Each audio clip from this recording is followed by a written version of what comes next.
Hi, team, and welcome to 7 Steps to Fight Against Book Bans.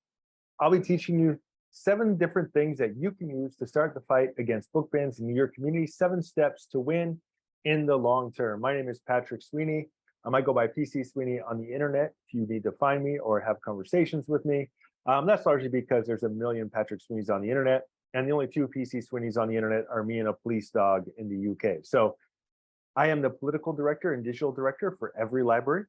EveryLibrary is a national organization that helps support library issues. We work with library ballot initiatives, library legislation at the local, state, and federal level. And we work to push a pro-library agenda forward to ensure that Americans continue to have access to their libraries. Everything that we provide to libraries is done pro bono, and we're able to provide it thanks to our thousands of donors across the country. And that's how we're able to provide all of the resources that I'm going to show to you today for free. Again, no cost to work with us. I'm not here to sell you anything. I'm here to help you win and help support libraries across the country. So let's get started. The first thing I want to talk about is what is our goal? A lot of campaigns that I work with believe that the goal of fighting against book bans is to get the opposition to change their mind. And quite honestly, that's probably not going to happen. People are embedded, they are entrenched, they have strong held values and beliefs that aren't going to move. Getting the opposition to change their mind to become pro freedom of information, in favor of the First Amendment, and against book banning probably isn't going to happen. So if you are starting to work on this campaign and fight against book bans, if you are seeking to change the minds of people in your community, that's probably not going to happen. What we are going to have to do is rally our supporters and get them to take action, because we know that 70% of Americans are on our side.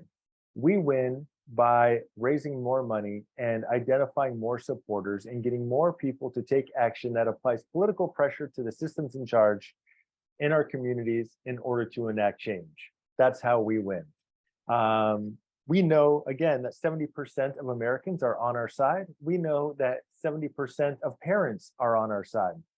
We know that this isn't a parent-led activity fighting to ban books. We know that this isn't a parental rights movement because the majority of parents are not on the side of the parental rights movement. They are on our side.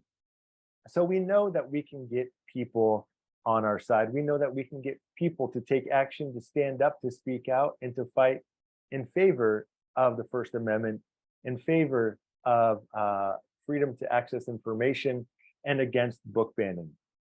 So what do we have to do? We have to identify, cultivate, and empower our super supporters.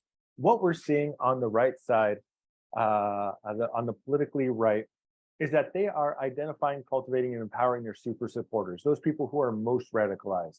Only 8% of Americans are on the side of book banners, that are radicalized on the side of book banners. What's powerful about that 8% is that radicalized individuals, people who are super supporters of a cause or an institution or a program, are the ones who donate. People who are moderates, people who are iffy on an issue, people who've never heard about an issue aren't likely to donate. They're not likely to take action. We don't have a large cadre of radicalized supporters on our side. We just have the majority of Americans who believe that book banning is bad. We have to identify them. We have to cultivate them into becoming super supporters, and then we have to drive them into taking action. And by doing that, once again, with the super majority of Americans, that is how we win. So how do we start doing this? Well, number one, of course, the word identify. And the easiest way to identify our supporters is to launch a petition. So let's talk about this. Let's talk about the efficacy of petitions. Now, a petition alone isn't going to win your campaign. There's no legislator that looks at a petition and throws their hands up and says, well, you know, a bunch of people signed this petition, I guess I changed my mind. That just simply doesn't happen. What does happen, though, is that your petition allows you to identify who your supporters are, communicate with them, build relationships with them, and rally to them to take actions that do inflict long-term lasting change in a community. So these petitions are an important first step. And if you are just starting out in your community, the very first thing I suggest that you do is to launch a petition. Chances are, if you're like most of the communities that I've worked with on fighting against book bans, um, you don't have a large email list of supporters. You don't have a huge group of people on your side who you've identified, who you can talk to, who you can rally to take action. You're fighting this alone. There's no way that you can win this alone. You can use this petition as an opportunity to identify people who have the same ideology as you, have the same beliefs and values as you, and you can rally them to take action. That is the initial goal of one of these petitions, and that's why I recommend launching a petition first. And I'm going to talk about a lot of the tools that you can use, and I'm going to talk about how to create a strong petition. So let's start by talking about how do we write a strong petition, and then we'll get to the tools. So first of all, here's a petition that we see often out in the community. This is a very long petition. You see all of that text on a mobile. It takes a long time to scroll to get all the way to the action. There are a number of large paragraphs, blocks of text, and a number of links that go out. We need to simplify this petition to make it more effective. One of the first things that I would recommend do is removing a lot of the text. The great thing about a petition is that it's an outlet for people to take an action that they feel is meaningful. They're coming to your petition from some other source of information that's convinced them that they are ready to sign. You don't need to provide text to persuade them. Nobody is typing in whatever petition.com. Like, nobody's doing that. They're coming to your petition from social media, from an email, from a blog post, from a news piece, from a wide range of sources. And they're coming to your petition already convinced to sign it. The more text that you have in your petition, the more opportunities you have to convince them not to sign it. They are ready to sign. They are ready to take action. You will get far more signatures by having a much more simplified text. And this is best practice across the political spectrum. We go to a lot of trainings on both the left and the right side of politics. And this is the advice out of the data from the political industry. This is a best practice from within the political industry. The more clear, concise, short the petition is, the more likely people are to sign it. The other thing that you want to watch out for are links. The more links that you have within a petition, the more opportunities you have for people to leave your petition. So for example, somebody could click on that censorship measures in several US states link, and then they could start reading through that, which makes them think about something they saw on TikTok, which then takes them to something they learned on YouTube. And before you know it, they're on Reddit, Facebook, and they're gone. They forgot your petition ever even exists. Don't let them link away from your petition. The less links, the better. Remember, they're coming to you from somewhere else. You aren't trying to guide them to anywhere else. You want them to stay on your petition until they take action, and then that's where they move on. Now, creating a good petition requires a couple of things. You want a strong title. You want a clear title that says what it is and where. Don't just say something like, don't ban books. Say, don't ban books in Greensburg, Pennsylvania, which I don't actually know is a real place, but don't ban books in Greensburg, Pennsylvania. And that's a very clear and strong title. You know what the petition's about. You know where it is. Remember, we have a lot of petitions up on our platforms. And there are a lot of petitions against banning books out there, and people need to know what it is that they're doing and where it is to know if it's something that applies to them. Like I said before, the fewest possible words, and you want to make it very clear as to which side you're on. I've seen some petitions that after reading it, I couldn't tell if they were for book banning or against book banning. So you want to make it very clear from the beginning which side you are on. Good imagery. This is an image off one of the best performing petitions on our platform. It's very clear. It's very concise. You know who it's about, what it is, right when you click on it. Now, the image that you put on your petition is the one that shares on social media. When you share something on social media, it has that preview image, that big block of image. That is really engaging for a lot of people. And that's really what motivates a lot of people to click through to your action, to your petition. So make sure that you make that image very clear about what it's about. who it's about, what's going to happen, make it very compelling. Use images that include faces and people. That is often more compelling than just images that include text. A lot of text on an image isn't as effective as a very strong image. There's a lot of different platforms that you can put these petitions on, but we've built some for you that we can use a large amount of our data and our resources to help support your petitions. The first one and the easiest one is called Fight for the First. If you go to fightforthefirst.org, you can simply click Start a Campaign. You can launch a petition on that platform. And it's a very easy step-through process. It prompts you to say what the petition is about, who it's directed to, what are the outcomes, and then you are directed to put an image, and then it includes social shares and a number of other things, which I'll get into in just a second. But if you go to fightforthefirst.org and launch your petition there, you can join dozens and dozens of other campaigns across the country who have also launched their book banning petition. Now, we also offer a number of petitions on our other platforms. If you are interested in doing something a little bit different, we have action.everylibrary.org and saveschoollibrarians.org, both of which offer a number of petitions and a bit of increased functionality. Fight for the First is a great tool to collect signatures, identify supporters, and do a number of other things, which we'll talk about in a moment.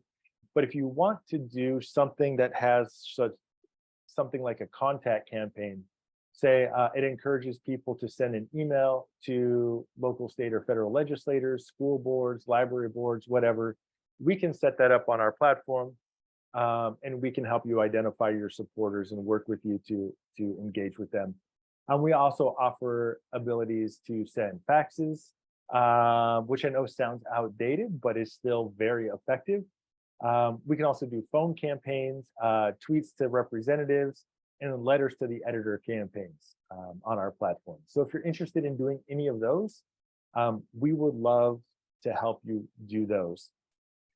Now, any of these actions, we fully support with a number of our resources. So any campaign that you launch with us on Fight for the First or any of other platforms, if it's an email campaign, text, phone, whatever, or just your straight signature gathering petition on Fight for the First, we will back that petition with up to $1,000 in digital ads to help you get your signatures. EveryLibrary also has the nation's largest voter file of library supporters in the country. And we will send targeted emails to people in your community who care about your issue and engage with them to help encourage them to take action by signing your petition and taking actions on your actions on Fight for the First or on our petition platform, whichever way you like to do it. We also have a social media reach of about 1 million Americans per week. We reach 1 million Americans with pro-library media every single week, and we will put your petitions up on our media to help you engage and activate supporters across our network. So it's a great way to use our tools and help get that initial bump that you need to launch your campaign, identify your first supporters, get them to take action and start engaging and building your campaign. We're here to help you every step of the way. The other thing that we offer is pro bono consulting. If you launch a petition with us, we will reach out to you. If you launch a petition on Fight for the First, we will reach out to you.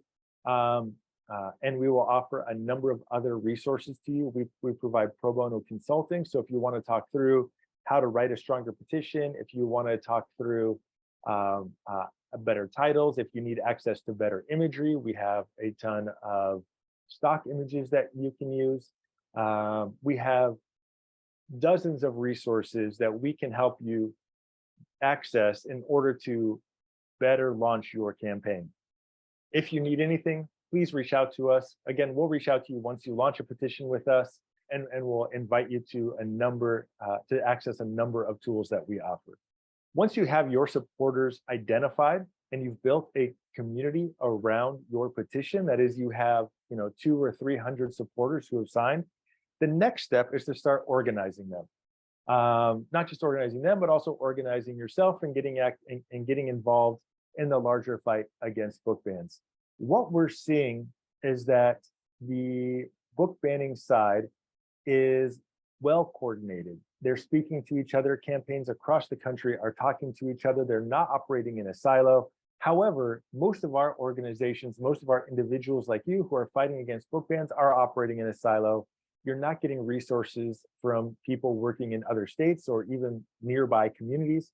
And we want to solve that problem for you. So once you jump in to fighting against book bans, one of the first things we ask you to do is to join the national campaign group. On Fight for the First, if you go to groups, there's a national campaign against book bans. If you join that group, there are tons of resources, there are conversations. You'll see a number of other people who are also fighting against book bans across the country, but you can access the toolkits, messaging kits, media kits, and you can also find out how to get in contact with us a little bit more readily. This national campaign group is a good place for you to start once you've launched your petition, to start getting access to more of the resources that you need to win. Anybody who launches a petition will also be invited to join our Leaders Alliance, which is on Slack, and it's also an email distribution list where you can start interacting with other people who are fighting against book bans across the country. You can learn from each other. You can share resources, tips, tricks, tools, help build a larger national community around this movement that we're starting to fight against these book bans. We can coordinate messaging a little bit more effectively. We can coordinate fundraising. We can coordinate data. We can do a lot of the things that we're seeing the book banners do. And we can utilize those same kind of tools to fight against book bans on our side. But we can only do that with people like you who are fully engaged. So once you launch a petition, we'll invite you to join the Leaders Alliance and start getting engaged with the broader book banning community. More locally, we suggest that you launch a local group. On Fight for the First, we do offer that functionality. You can create a local group in your community where you can have conversations, share resources, tools, trips, all of those kinds of things. But you can also launch a community on Facebook. You can launch them in a Discord. We've seen them be successful on a bunch of different platforms. Now, if you do launch a community on a different platform besides Fight for the First, that's great. There's absolutely no problem with that. However, we do ask that you list it here. So if you launch a Facebook group and you want to engage more people, please create the group here. And then if you put a link to your Facebook group within that group on Fight for the First, then people can access it. But we're trying to create a directory of people fighting against book bans so that we can better coordinate, so that we don't get multiple groups launched in various communities like we're seeing who don't know about each other. We want people working together as much as possible in the most coordinated fashion as possible, because that's ultimately how we build that movement, okay? So please, if you launch a platform, if you launch a group on another platform, please feel free to launch one here that is a directory to wherever your group exists. The next thing you want to do while organizing your community is invite leadership. You can send an email to your supporters. You can ask them to get more involved. You can ask them to take leadership roles. You can level people up. People who are very engaged in your group should be invited to take on a more serious role within your group.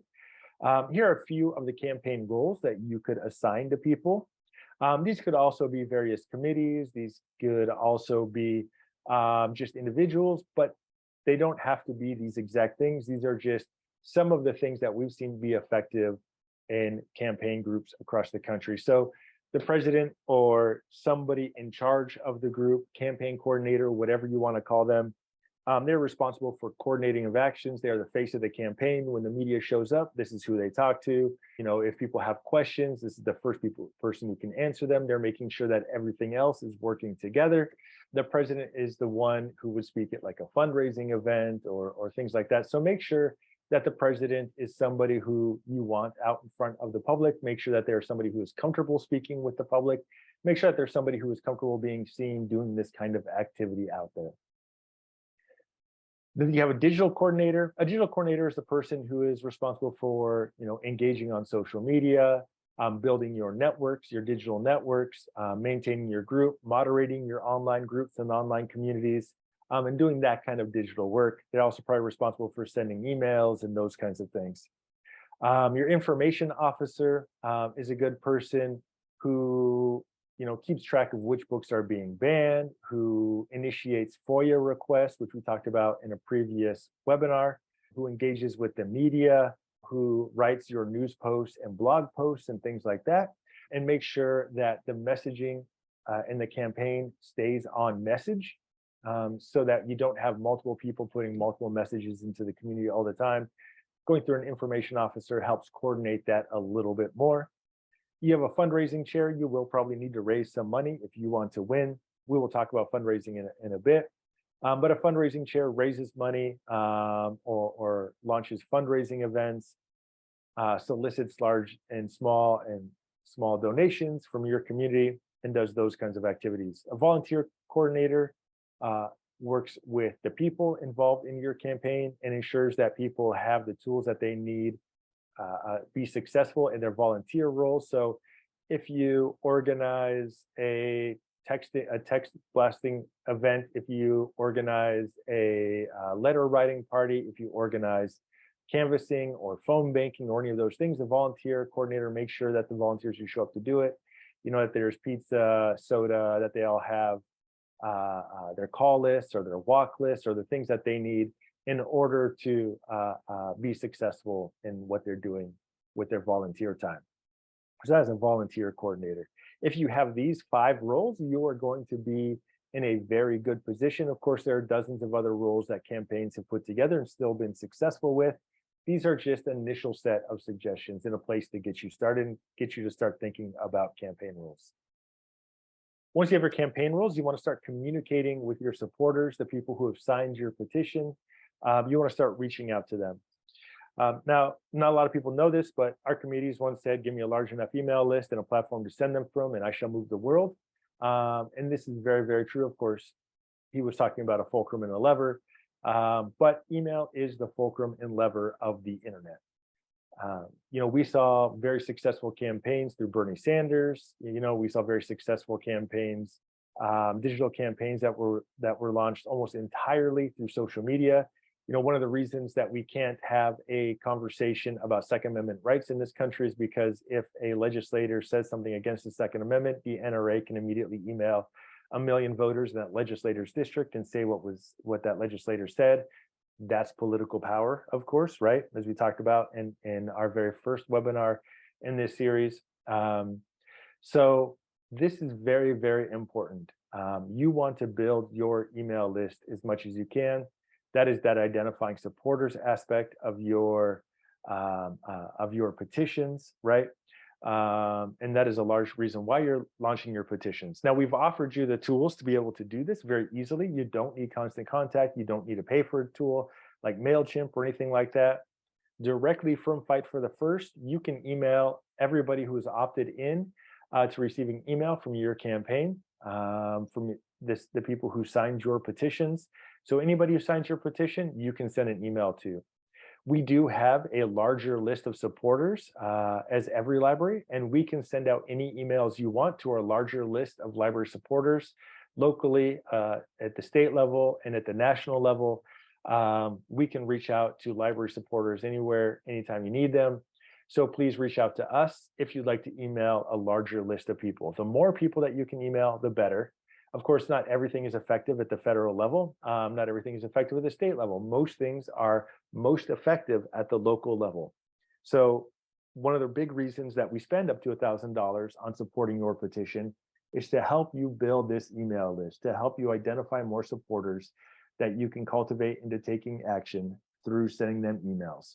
So let's talk about how do we write a good email, because I've seen some not great emails sent out from campaigns, honestly, on both sides of this issue. So let's talk about how do we most effectively write a strong email. The first thing that we want to remember is that the only time we should send out an email is if we have an ask.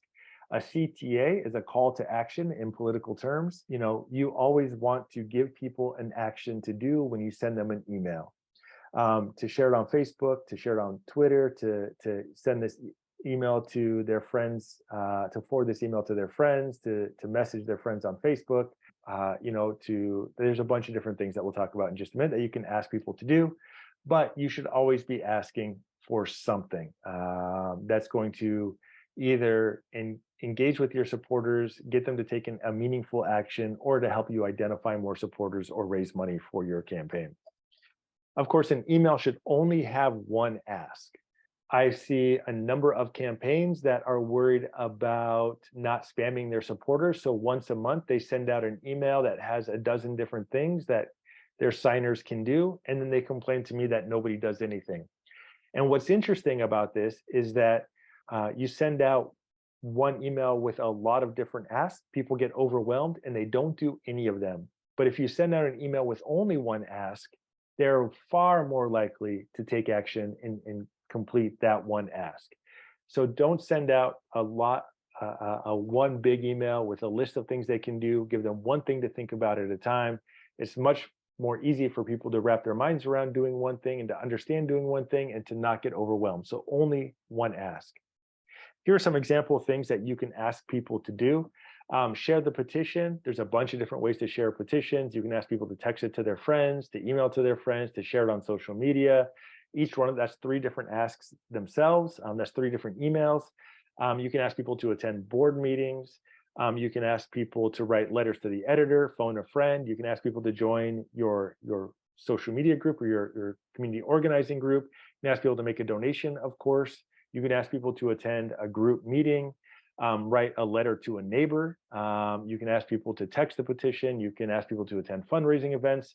There are dozens and dozens of things that you can ask people to do. If you need help thinking this through and what people should be doing and when they should be doing it, please, that's what we're here for. That's what our pro bono consulting is all about, to help you think through how do you move people to take these kinds of greater actions. We're here to help you do that. The other thing you should be thinking about doing is sending 1 to 3 emails per week. I know that sounds like a lot, but what you have to remember is that there are a lot of things vying for your supporters' attention. There are a lot of campaigns, there are a lot of issues, there are a lot of candidates, there are a lot of digital media platforms that are constantly emailing people. They're being sold things constantly. They're receiving a lot of emails. And so if you want to keep them engaged, sending them 1 to 3 emails a week is really the sweet spot. If you send them more than that, you will get blocked as spam more often. People will opt out more often. People won't, your open rates on your emails will drop. If you send less than 1 email a week, you'll see the same thing happening, simply because people aren't engaged. They've now engaged with some other campaign. They've now been engaged by some other sales cycle that they're now looped into. You want to keep them engaged with you and what you're doing. Also, you have to remember that something is only spam to somebody if it's information that they don't want to receive, which is why your email should be engaging. They should be clear. They should be concise. They should be informative. They shouldn't just be sending emails just for sending emails' sake. That's why you always include like a call to action, or you can include a couple of other things, like good arguments against book bans. One of the things that we need to help our supporters do is be able to express how the feelings that they have against book bans in linguistic terms. So are giving them the arguments that they need in order to debate the issue, in order to give them the language that they need to discuss the issue, right? They need to have some of that given to them because they aren't fully informed of the issue. They don't understand a lot of the issues around book banning. And so if you give them that information, they'll have their ideals and values more fully formed, and they'll be able to validate their beliefs a little bit more. So sending out these emails about why book bannings are bad in general, if you do this, send out one email about one reason that book bans are bad, and then send another email about another reason book bans are bad. Don't send an email with all of the reasons that book bans are bad, right? This is your opportunity to build out that messaging infrastructure, to fill out your email schedule, and include more calls to action and that kind of stuff embedded in these emails. So you might send one email about how a lot of this book banning legislation that's coming out is government regulations on the books that you and your family are allowed to read. You might send another email out about how book banning is erasing the lives of millions of Americans, especially, LGBT and people of color, all of those kinds of things. Each email is one of those messages. If you do freedom of information requests, you could release your freedom of information request findings if they're interesting. The session that we did earlier with the Florida Freedom to Read folks really talked through how to do a FOIA request. So if you don't know how to do that, go back and watch that one. You can also check out which books are being banned, keep track of which books are being banned and give updates. Well, now they just banned the book Arthur. Now they just banned this book about Seahorse. Now they just banned this book about Johnny Appleseed. Now they just banned this book about, Beloved or whatever, right? Those are all books that have actually been banned by book banners, and keeping the public informed, especially about the ridiculous nature of book bans and the ridiculous books that are being banned, helps keep them on your side. Of course, giving them news and updates, and then of course, keeping them informed about ways to get involved is great. When you're writing for your email, make sure that you write at a 4th grade level. This is the generally agreed upon reading level for politics. If you are writing in a college level language, it's going to be hard for people to quickly scan the email and get the information they need. You are going to alienate some people who aren't at that reading level, right? But a 4th grade reading level is typically the level that engages the largest audience and helps move them into action.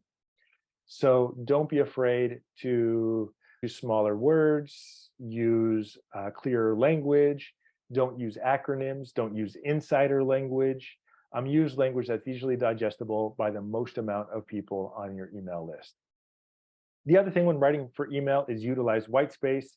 On the left and the right side of the screen, it is the same amount of text. People are less likely to read the large block of text on the left. They scan it, they might pick out a couple of key details, but they aren't going to read it. If you break that up, like you see on the right-hand side, people read those more thoroughly. They read the entire thing.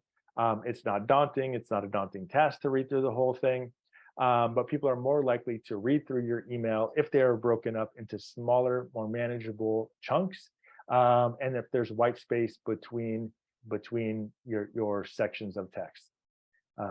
That's just some psychological, I don't know what, but utilizing white space helps people read more of your email, comprehend more of your emails, and ingest them and get them to take action. You should also try and have your emails be less than 800 words. Emails longer than that, the bottom half of your email is not going to get read. If you can keep it around 400 words, that would be great. 400 to 800 is really the sweet spot for any emails that get sent out. That is what people are most likely to read. You get longer than that, they won't read it. Shorter than that, you're probably not going to be able to convey enough information to them. So please make sure your emails are somewhere around 800 words, ideally 400 to 800 words. The next thing you want to think about is raising money. Raising money is one of the hardest parts of these campaigns. People don't like asking about money. They don't like thinking about money. They don't like talking about money. But fundraising matters. Fundraising is important because it is an opportunity for your supporters to more actively engage with your campaign and create a concrete tie between themselves and your campaign. Even if they give $1, they've committed to giving $1. That creates a psychological bond and that invests them monetarily and psychologically in your campaign. So please give people the opportunities to give $1 or more. If you send a fundraising email, if everybody on this email list gives just $1 today, we'll be able to raise enough money for 3 more FOIA requests. That's a fundraising email. Let them know how you're spending the money and what the money is going towards, the outcomes of the money, how the money will lead to success, and how you'll put their money to work, right? Let them know who's spending it and what they're spending it on, basically. It is incredibly important to give people these opportunities. If you don't, the other side will, and they'll solidify their bond with the other side. So make sure that you do it. Now, you want to know who gives money? Well, the people who give money are the people closest to you. You have relational donors. is the same thing as supporters, as we saw in the first session that we did in this series. Who gives money? People you know. The reason people in positions of power and influence stay in positions of power and influence is because they have friends in positions of power and influence who are willing to give them money, right? This is like Harlan Crow giving Clarence Thomas all that money, right? That's how these people stay in power, is they trade money back and forth because they understand that money is power, right? Do not be afraid to ask the people closest to you for money. Ask your mom, ask your neighbors, ask your friends, ask your brothers, ask your sisters, ask anybody who you know. Those are the people who are going to give you money to you first.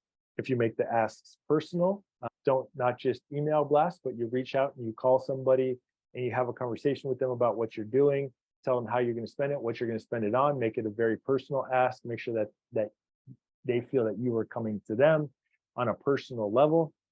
They're far more likely to give, and they're far more likely to give more money.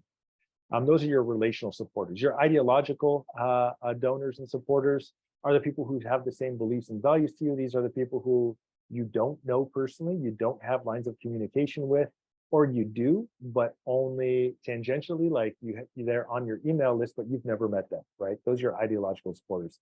They follow you on Facebook, they're in your Facebook group, they follow you on Twitter or Threads or LinkedIn or whatever. They don't know you personally, but they have the same beliefs and values as you. These are the people that you can send out a text blast to, an email blast to, put a social media post about, and raise money from. You have aversion donors. Aversion donors are people who are giving to you not because they support you, but because they're really against the other side. Like, we are seeing a number of people make donations to anti-book banning groups, not because they're necessarily in favor of those specific groups, but because they are so against Moms for Liberty.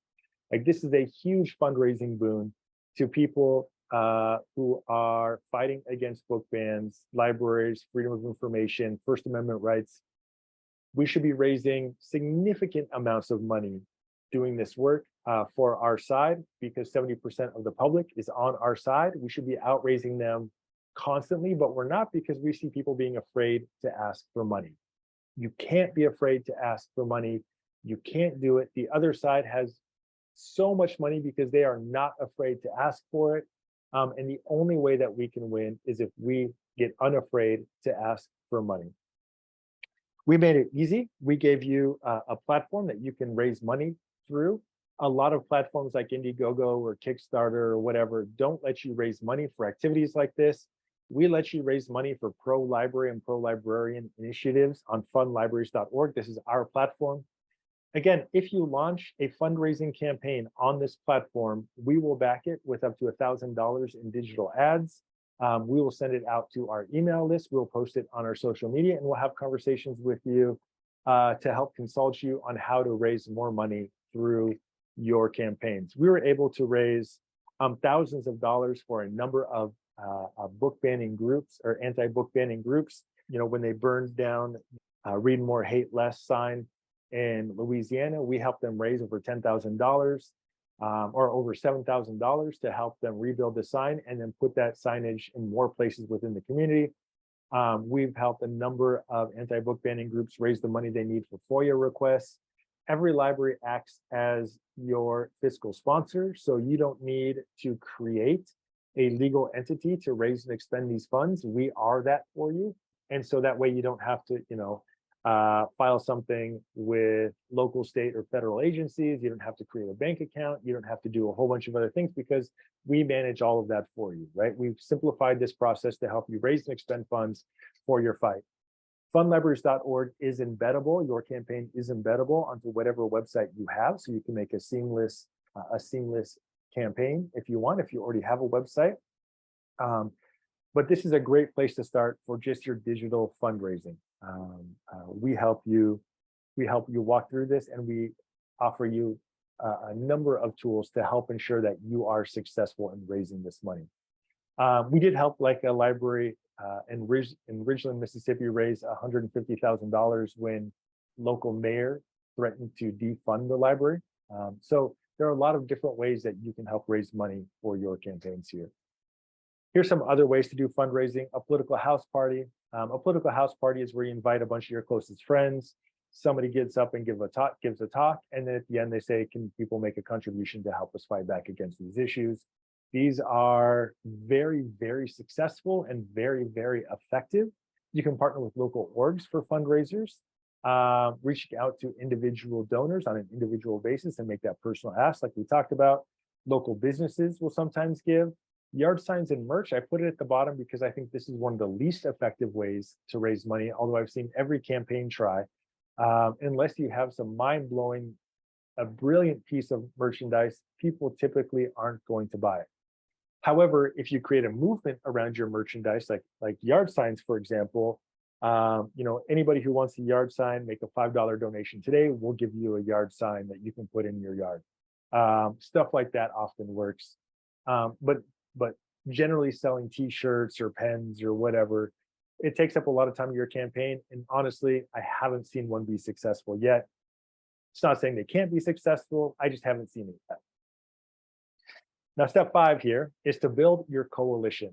You are going to need more than you. You're going to need more than your supporters. You're going to need other organizations and positions of power and influence. What's interesting about other organizations and positions of power and influence is they probably aren't going to talk to you unless you yourself have power and influence. And the way that you get power and influence is by having a large email list or having raised a significant amount of money. Once you do one of those 2 things, suddenly a lot of orgs want to talk to you. Okay, so that's why we are encouraging you to run your petition, identify your supporters, and raise money. It's largely because it makes you attractive to other organizations within your community, the local Democratic Party, League of Women's Voters, Rotary Club, Moose Lodges, whatever they are more likely to talk to you if you have resources that you've shown that you can show up with. Now, building a coalition starts with who do you know? Who do you know at the local garden club? Who do you know at the Rotary Club? Who do you know at the Moose Lodge that can help you get into those organizations? That is the very first step. You might sit down and you might just brainstorm and you might write out on an Excel spreadsheet or just on a piece of paper that says, who do I know? How do I get in contact with them? What groups are they a part of? That's called power mapping. You can watch a training on power mapping as well. If you just Google that, but it's a very effective tool to understand who do you know and understanding their positions of power and influence within the community. Now, if you want to build a relationship with them, you have to understand that great relationships are based on mutual outcomes. You can't just go to them with your hand out. You also have to offer things, which is where your money and people come into play. There are data exchanges, there are monetary exchanges, there are if you have money, you can do a joint fundraiser with them and you can bring people to it, you can bring money to it, a number of other things. You should have the same shared values, you should have the same shared beliefs, and you should want the same things out of your community.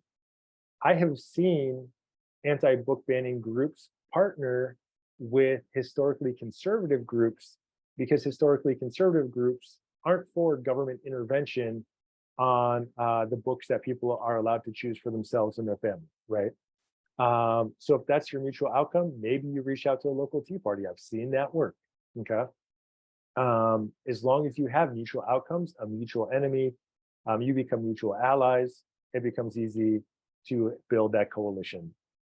The first step, quite honestly, is just coffee. Sit down and have coffee. Invite them to a coffee, invite them to a sit down, drinks, dinners, lunches, whatever. These kinds of social one-on-one interactions are what helps establish those relationships. Quite honestly, building these relationships is about picking up the phone and calling people, sending somebody an email and making a personal ask to sit down and have a conversation about what it is that you both care about and that you're both working towards. Don't be afraid to do it. The only place that I've seen coalitions fall apart or not be established is because somebody didn't reach out to somebody else. The most important part is that initial call, that initial email. It is the scariest aspect of setting up a coalition. Once you do that, it's very, very easy. Once you have your coffee, things become very easy. Once you have that personal relationship and those personal lines of communication, having that coalition becomes very easy. There are a number of things that you should be talking to people about. You should talk to them about that you like what they're doing, that you support what they're doing, and that you want to identify yourselves with what they're doing. Those are some very easy initial ways. So make sure that you research their organizations, look at what they're doing, look at what their outcomes are, look what they're interested in accomplishing in the community, make sure that they align, and then reach out to them about those issues. And then you'll have an opening to talk about how you also stand for those things. And then you have an opening to talk about how you can work together to accomplish those things. Next thing is campaign websites. Having a web presence is going to help you quite a bit. What I'm going to warn you against is please don't set up a WordPress or a Squarespace or any of those kinds of sites. There are much more sophisticated political websites for doing specifically this kind of work. The one that we use is Nation Builder because it's a nonpartisan platform. If you want a campaign website, EveryLibrary can provide you with a Nation Builder website. We can help you build it. We can help you design it. We can help you fill it. We have stock images. We have language that you can use. We have a ton of tools that we can help you build your website. We can help you get your logos designed, whatever you need, we can help you build your website. And in fact, we're providing the website for Florida Freedom to Read and the St. Tammany Library Alliance. The reason that Nation Builder is so effective is because it brings all of the tools under one single sign-on. With a Nation Builder website, it is an integrated data website. You can do surveys and polls from this website. You can solicit donations. There's a donation platform to it. You can encourage people to volunteer. You can do your communications. There is GIS software on there, so you can map out where all of your supporters are. You can ask people to attend events. All of your supporters are listed with all their contact information on the back end. You can import third-party data to learn more about who your supporters are, and you can schedule your social media all under one single sign-on. It does everything for you. You don't need MailChimp. You don't need a third-party donation platform. You don't need Volunteer Match. You don't need a third-party polling platform. It all happens right on the one platform, which is what makes it so powerful. And it brings all that data back into one central database to help you better understand who your supporters are and what they believe in, engage them into further action. Here's a basic 6-page website. Of course, you want your homepage, news, so that you can give people updates. If you do your news and updates on your home through your blog posts or whatever, it makes it easier for every library to share and engage with more people in your community. You need to have a donate page where people can make donations, an about page so people who know who you are and what you believe in. You can have a volunteer page where people can sign up to volunteer, and then a take action page where people can sign your petitions. Your petition, the Nation Builder has a petition platform built right into it, which makes it very easy. You won't need Fight for the First or any of ours. It'll all be built right into your website. Again, we can help provide these websites for you. We can help pay for them. We can help ensure that you have sophisticated digital platforms. If you do wind up building a website, or if you already have a website on a WordPress or any of those other sites, you can embed all of our free tools on your website, and then we can help promote them. So you can embed your Fight for the First petitions, your fundlibraries.org petitions, or any other actions that you want from our tools onto your sites, so that you can make a seamless experience for your supporters to be able to move through your engagement.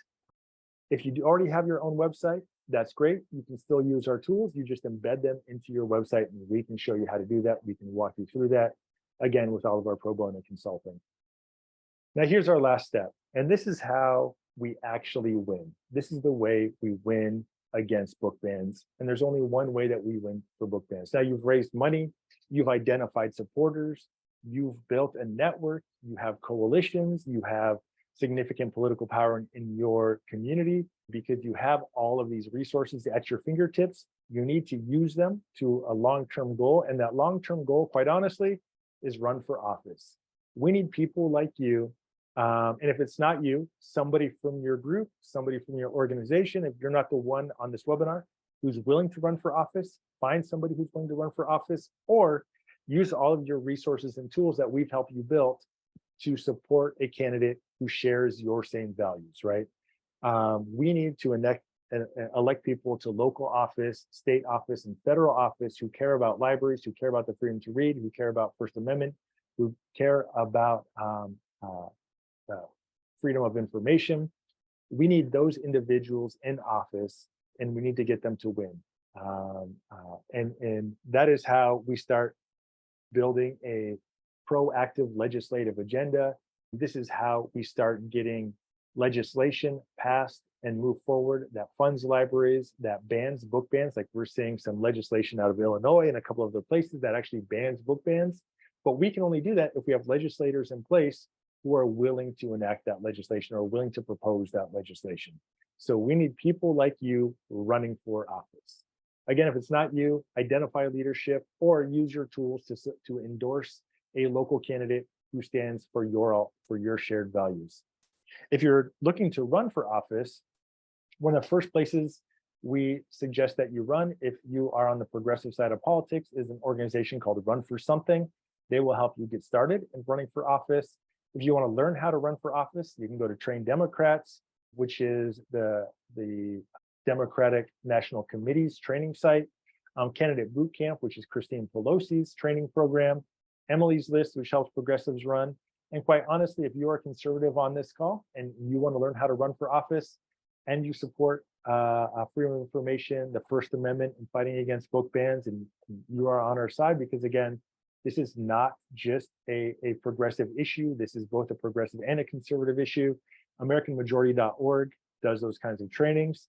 I don't have a lot of conservative groups up here, not because I'm anti-conservative, but because, quite honestly, I'm just not as familiar with those groups. And they're hard to engage with. They're hard to find. Google searches didn't really bring up a lot of results, but I did find American Majority. Running for office is incredibly important to move our pro-library agenda forward. Now, if you need more resources, pro bono consulting and one-on-one training, if you just want to get started and you're not sure that you want to get started with a petition, or you have questions about launching a petition, email us at info@everylibrary.org.